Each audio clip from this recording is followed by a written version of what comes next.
G'day guys, and today I'm going to do my tips for the second week of the finals. Last week was a tough one. There was plenty of upsets. There was three upsets, so I was upset. And I was upset the Cats lost, and that wasn't an upset, but Geelong lost. So feel free to check those out. My tips from the week before.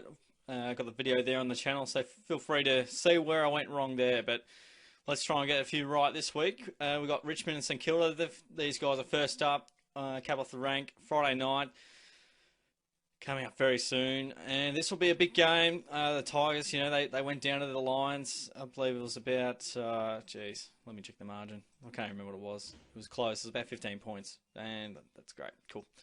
15 points, the margin against the Brisbane Lions. Haven't lost to them since 2009, and the last time they lost there at the Gabba to Brisbane, I believe it was 2004. So, yeah, broke a bit of a hoodoo, that's for sure, and they went down.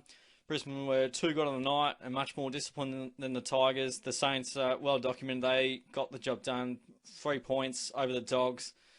The Dogs were coming hard late and couldn't quite get the job done, but St Kilda were incredibly dominant in the air, and they caused a lot of dramas for the Dogs' defence, and they were well and truly, on top of the contest, and their pressure was brilliant. So I suppose to look at this game, I think the Tigers to respond here, they, especially, Ryder's out, and also Carlisle out, is going to be huge, and I believe Long has missed the week, so it'll be interesting to see who the Saints bring in for those guys, but regardless of those players going out, it's going to be a massive task. And I think, the Tigers too proud, too good over the last 20 years since the final system sort of been rejigged.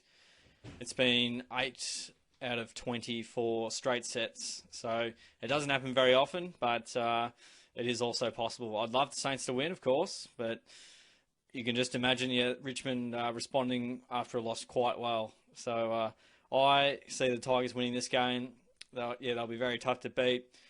Saints, if they have their pressure game and speed on the game and keep it on the ground and away from Richmond's hands, they might be a sneaky chance. So it's going to take something miraculous, but you can back the Tigers in, I think. Moving on to the final game of the semi-finals, we have Geelong and Collingwood, and there's been quite a proud history between these two clubs, and they've played so many finals against each other over the years, and 07, 09, 2010, 2011. Where else have we got? I feel like they played, no, not 2014. And I think 2019, of course, that was a bit of a pill to swallow as well, just losing to Collingwood again in the finals. And 2020, so very rich history there, and outside of 09 and 11, we have had some absolute battles, no matter how good Geelong have been. Even the great side of 07 barely got across the line against the Pies. So it's going to be a tough game, and the Cats don't lose 2 in a row very often, so that first and foremost makes it interesting. Collingwood, obviously, an incredible win over the Eagles. They got over the line by a point. Geelong, they went down to Port by 16 points.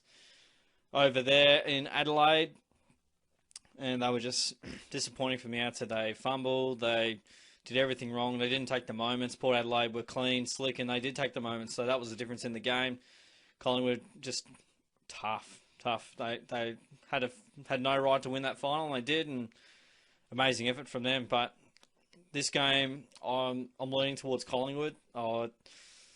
Again, in previous years, the template is Geelong lose the qualifying final. They bounce back in amazement in the semi-final stage, and then all of a sudden there's optimism going to the prelim and you get knocked out in the prelim. That's the playbook, the generic playbook from the Cats. But we'll see what the Pies dish up and how the Cats, how steely their resolve is. So we're going to find out a lot about both sides, that's for sure. And there's so much pressure on the Cats. They're 4-12 in finals since the 2011 Premiership, and if that finals record keeps going in the more L's direction, then questions have to be asked, because they're simply not getting it done when it counts and when it really matters. And I'm backing the Pies here, probably more so on the fact of what they can do and how flimsy and I suppose not very confident on the Cats in general.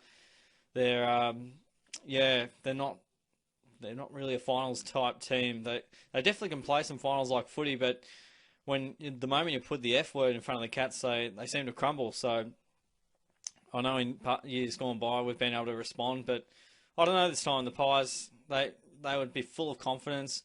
They've got Greenwood, who's probably going to take a Dangerfield or a Sell, which is going to take away a massive weapon and a massive heart and soul player of our side, and that means players like Menegola and Guthrie have to play incredible games for us to win. Hawk and the Cats forward line normally gets blanketed against the Pies, and we struggled earlier in the year, and these small forwards are going to be a big task for us, and DeGoey and Stevenson and Elliott and Hoskin Elliott, and these other guys are going to, yeah, Josh Thomas if he's in the side. I'm not too sure on the lineups, but yeah, it's going to be incredibly tough, and I feel like I can just bank Collingwood a little bit more than the Cats, but if Geelong are a good side, yeah, if they're any good, they should respond irrespective of what the Pies can do, and if you're good enough, you're good enough. Last 8 games between these sides, Pies won the last 2, Cats won the 3 before that, and the Pies won the 3 before that. So they're on track to win 3 in a row. If you like your omens, and if you're another omen as well with Gary Ablett, his last game for the Cats before he went to Gold Coast was against the Pies in the final. So hopefully his final game isn't against the Pies in the final, but that could play a bit of a part as well. But so I'm going the Tigers and the Pies, some pretty reliable campaigners there, and it will be very interesting. I hope the Cats can get the job done though, and it's going to be exciting week 2 of finals, and hope you guys enjoyed. Chuck down your tips in the comments below, all that great stuff. Subscribe, like the video, really helps the channel out, and it makes me smile even more. So yeah, keep that good work up, and I'll see you guys on the next video.